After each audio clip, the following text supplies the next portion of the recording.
작년에 뵙고 1년 만에 또 다시 뵙게 되었습니다. 오늘 말씀 출애굽기 15장 22절에 27절 말씀으로 쓴물이 단물이 되게 하시는 하나님, 지금 우리의 얼굴이 우리의 삶에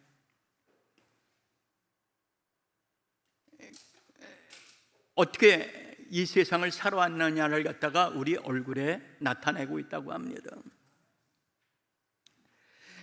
우리는 웃으면 행복합니다. 더 예쁘고 아름답습니다. 많은 사람들이 행복을 원하지만 사실 행복하다고 자신 있게 말할 수 있는 사람은 드뭅니다. 그런데 우리는 얼마든지 행복하게 살 수 있습니다. 행복은 우리 노력 여하에 따라서 얻을 수도 있고 얻지 못할 수도 있습니다. 행복도 여러 연습이 필요하다라는 책이 있습니다. 저자 소냐 루보스키는 이 책에서 모든 사람은 행복하게 살 수 있다는 전제 아래 행복하기 위해서는 그만한 노력과 의지, 즉 연습이 필요하다고 강조를 합니다. 제가 오늘 이 말씀을 전하기 위해 조금 일찍 서울 순복음교회 당도했습니다.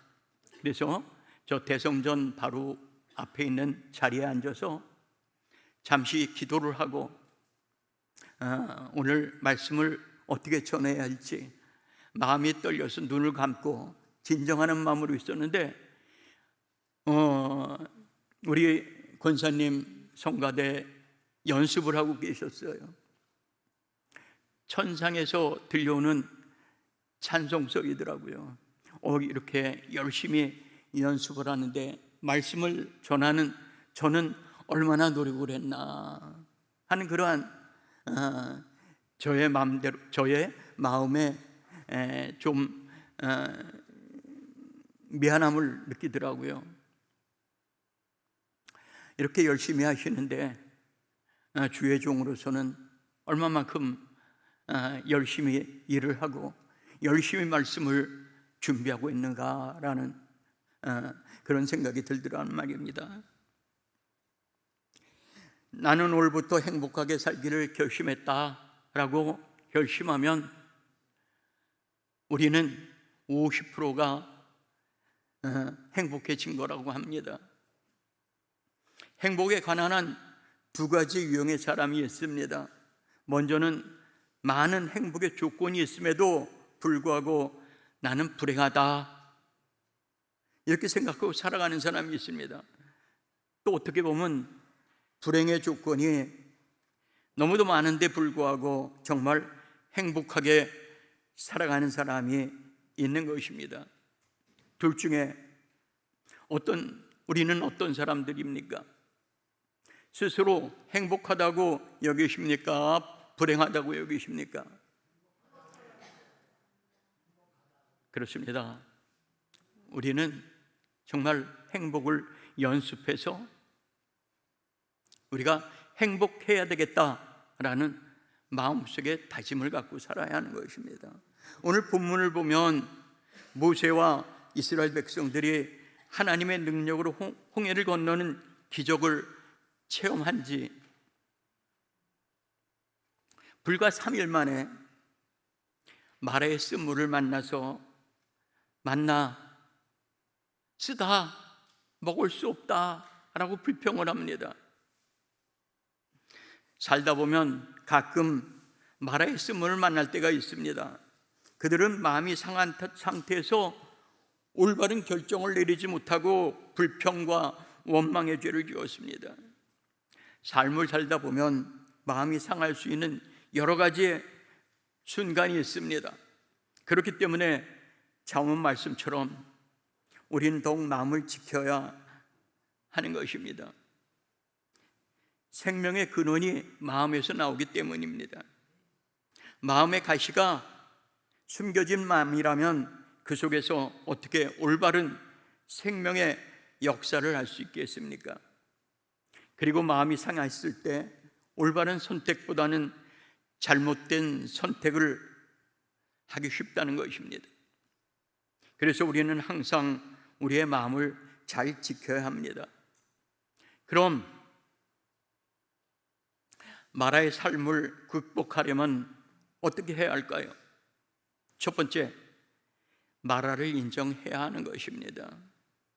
이스라엘 백성들이 홍해를 건넌 후 수르 광야에서 사흘 동안 물을 못 구하다가 간신히 한 오아시스를 만났습니다. 그런데 그 물이 써서 먹을 수가 없자 마라 쓰다라고 이야기합니다. 이스라엘 백성이 홍해를 건넌 것은 구원받은 성도가 세례받은 것을 상징하는 것입니다. 결국 오늘 우리가 읽은 출애굽기 15장 22절에서부터 27절 말씀은, 그 말씀의 중요한 메시지는 구원받은 성도들도 마라를 만날 수 있다는 것입니다. 왜 성도에게 마라의 쓴물이 필요할까요? 그 일을 통해서 더욱 큰 믿음과 축복을 주시려는 하나님의 뜻이 있는 것입니다. 하나님을 믿기 전에는 세상에서 내 마음대로 아무렇게나 살았지만 하나님을 믿기 시작하면 세상 나라에서 하나님 나라 백성으로서 하나님의 통치 안에서 그때부터 이 마라를 통과하며 축복과 행복이 주어지는 삶을 사는 것이 우리 성도의 삶인 것입니다. 하나님은 사랑하는 성도들이 마라를 잘 통과하기를 원하십니다. 우리가 마라를 만났을 때마다 잘 통감으로 평생 흔들리지 않는 성도의 삶을 살 수가 있기 때문입니다. 결국 마라의 쓴물과 같은 인생의 문제를 만났을 때 성도가 꼭 통과해야 하며 이로 인해서 믿음과 신앙이 성장할 수 있는 것입니다. 어느 교회 주보에 이런 글을 보고 제가 인용을 해보았습니다. 하나님은 캄캄한 어둠도 주시지만 곧 새벽이 오리라는 믿음도 주신다. 하나님은 고통이 아니라 고통을 이길 수 있는 힘을 주신다. 하나님은 문제만이 아니라 문제를 해결할 능력도 주신다. 마라와 같은 문제를 만날 때 낙심하지 말고, 이와 같이 하나님은 우리에게 고통을 이길 힘도 주시고 문제를 해결할 능력도 주시는 것입니다. 두 번째로 우리는 간절히 기도해야 합니다. 하나님이 주신 가장 큰 복 중에 하나가 건망증의 복이라고 합니다. 잘 잃어버리는 사람은 정신병에 거의 걸리질 않는다고 합니다. 그처럼 상처는 잘 잊어버리되 그러나 은혜를 잊지는 말아야 합니다. 이스라엘 백성들은 3일 전에 큰 은혜를 잊고 모세를 원망했습니다. 모세가 원망받을 만한 죄를 지었습니까?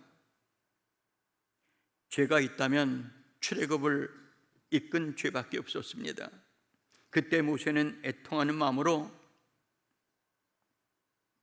25절에 한번 같이 보겠습니다. 모세가 여호와께 부르짖었더니 여호와께서 그에게 한 나무를 가리키시니 그가 물에 던지니 물이 달게 되었더라. 거기서 여호와께서 그들을 위하여 법도와 율례를 정하시고 그들을 시험하실세. 이렇게 시련 앞에서 원망하면 꼬리가 되고 기도하면 머리가 될 수가 있습니다. 여호수아 6장에 보면 이스라엘 백성들은 여리고성의 장벽 앞에서 하나님의 명령대로 묵묵히 기도하며 하루에 한 번씩 6일 동안 그리고 7째 되는 날은 7번을 성을 돌라고 말씀하십니다. 여호수아서 6장 10절 말씀, 여호수아가 백성에게 명령하이르되 너희는 외치지 말며 너희 음성을 들리게 하지 말며 너희 입에서 아무 말도 내지 말라. 그리하다가 내가 너희에게 명령하여 외치라 하는 날에 외칠지니라. 너희는 외치지 말며 너희 음성을 들리게 하지 말며 너희 입에서 아무 말도 내지 말라. 여리고성을 13번, 그러니까 마지막 13번을 돌고 있을 때까지도 이 성은 여전히 건재해 있었습니다. 그때 사람들은 불평했습니다. 아니, 이렇게 돌기만 한다고 저 성을 무너뜨릴 수가 있느냐? 정말 돌다가 정말 돌겠다. 이게 무슨 어리석은 행동인가? 정말 이해가 안 간다. 이렇게 불평하는 것을 막기 위해서 하나님께서는 침묵하라고 하셨던 것입니다. 여리고성이 무너지기 위해서는 하나님의 말씀하는 대로 순종하는 인내가 필요했습니다. 거기에 절망에서 벗어나는 길이 있습니다. 귀에 탄식이 들리고 입에서 탄식이 나오면 마귀에게 당하지만 귀에 말씀이 들리고 입에서 기도가 나오면 마귀는 꼼짝 못합니다. 인생의 쓴물을 만났을 때 내 안에 쓴뿌리를 제거해달라고 회개하여 간절히 기도하면 하나님이 더욱 귀를 기울여 주십니다. 제가 어렸을 때 부모님들은 자녀를 엄하게 키웠습니다. 잘못하면 대문 밖으로 쫓아내 문을 잠궜습니다. 그러면 아이들은 밖에서 문을 두드리며 잘못했다고 합니다. 문 열어달라고 문을 두드리기도 합니다. 그러다가 문 밖에서 깜짝 잠이 들면 어느새 엄마가 나와 안고 들어가십니다. 알고 보니까 바로 문 안에서 귀를 대고 이 아이가 어떻게 하고 있나 계속해서 귀를 기울이고 있었던 것입니다. 어렵고 힘들면 마치 하나님이 외면한 것 같지만 그때 하나님은 자녀의 소리에 더욱 귀를 기울이십니다. 어려울수록 기도하면 그때 기도는 가장 신속한 응답을 이끌어내는 기도가 됩니다. 기도는 최고의 영적인 자원입니다. 그리고 최성의 길인 것입니다. 왜 마라의 쓴물이 주어질까요? 조금 더 기도하라는 것입니다. 우리에게 주시는 하나님의 사인인 것입니다. 기도하면 지금보다 훨씬 복된 길이 펼쳐지고 불가능도 가능으로 바뀌어지는 것입니다. 승리의 열쇠는 사람의 계산이 아니라 하나님의 도우심인 것입니다. 기도하라. 그리하면 마라의 쓴물을 곧 단물로 변화가 될 것이라. 그리고 세 번째로 십자가를 붙들고 말씀에 순종해야 합니다. 25절 제가 읽은 25절 모세의 간절한 기도를 듣고 하나님이 한 나무가지를 가리키셨습니다. 그 나무가지를 쓴물에 던지자 쓴물이 단물로 변했습니다. 그 나무가지는 주님의 십자가를 상징하는 것입니다. 십자가는 인생의 쓴물을 단물로 바꾸는 최고의 도구이고 인생의 마라를 만났을 때 피할 최적의 장소, 바로 십자가 그늘 밑입니다. 말을 피하지 않고 그때 십자가를 지면 신기하게 상황은 변화되고 역전됩니다. 이열치열이라는 말이 있습니다. 더 큰 열을 다스린다는 것입니다. 비슷한 원리로 기독교는 이통치통의 종교입니다. 통증은 더 큰 통증으로 다스릴 수 있다는 뜻인 것입니다. 이 광야 같은 세상, 우리가 살아갈 때 구별된 하나님의 거룩한 백성답게 살기 위해서는 십자가를 통해 하나님의 능력을 체험하고 말씀의 순종을 통해 하나님의 마음의 치유, 육체의 치유를 기대하며 하나님의 영광을 바라보며 하나님 기뻐하시는 온전한 믿음의 모습으로 살아야겠습니다. 마라의 고통은 더 큰 십자가의 고통과 희생으로 극복할 수 있습니다. 십자가가 무엇입니까? 사랑으로 헌신하고 용서와 희생하며 그리고 우리가 죽음에서 다시 살아나는 것이 십자가입니다. 중요한 것은 말을 피하는 것이 아니라 언제 어디서나 십자가를 붙잡고 사는 것입니다. 그리고 말씀에 순종하는 것입니다. 하나님이 나뭇가지를 가리키셨을 때 모세는 그 상황이 이해되지 않았지만 순종하는 마음으로 그 나뭇가지를 마라에 던졌습니다. 그러자 마라의 쓴물이 단물로 변했습니다. 그 후에 하나님이 어떻게 말씀하십니까? 26절 말씀, 너희가 내 말에 순종하면 애굽 사람에게 내린 질병에 하나도 너에게 내리지 않겠다. 나는 너희를 치유하는 하나님이다. 언제 치료하는 하나님의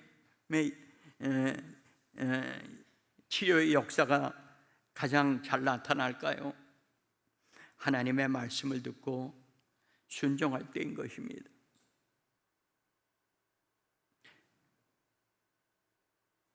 치료하시는 하나님을 바라보고 찾아하는 것입니다. 축복과 회복의 은혜가 신속하게 나타나게 됩니다. 말씀의 중심적인 삶을 회복하면 하나님은 마라도 극복하게 하시고 미래에도 큰 축복을 허락하십니다. 살면서 마라의 쓴물 앞에서 결코 낙심하지 말아야 합니다. 하나님은 인생을 마라의 쓴물에서 그렇게 끝나게 하지 않으십니다. 마라 앞에서 하나님께 부르짖고 기도하면 하나님은 쓴물을 단물로 만들고 곧 이어서 12개의 물샘이 있는 엘림의 축복도 허락하시는 것입니다. 하나님은 왜 우리를 부르셨을까요? 하나님께서 무엇 하시려고 세상에서 가장 보잘것없는 무능하고 쓸모없는 나를 부르셨을까요? 사도 바울은 고린도전서 1장 26절에서 29절 말씀에 다시 한번 읽겠습니다. 형제들아, 너희를 부르심을 보라. 육체를 따라 지려온 자가 많지 아니하며 능한 자가 많지 아니하며 문벌 좋은 자가 많지 아니하도다. 그러나 하나님께서 세상에 미련한 것들을 택하사 지혜 있는 자들을 부끄럽게 하려 하시고 세상에 약한 것들을 택하사 강한 것들을 부끄럽게 하시려 하시며 하나님께서 세상에 천한 것들과 멸시받는 것들과 없는 것들을 택하사 있는 것들을 택하려 하시나니 이는 아무 육체도 하나님 앞에서 자랑하지 못하게 하시려 함이라. 아멘.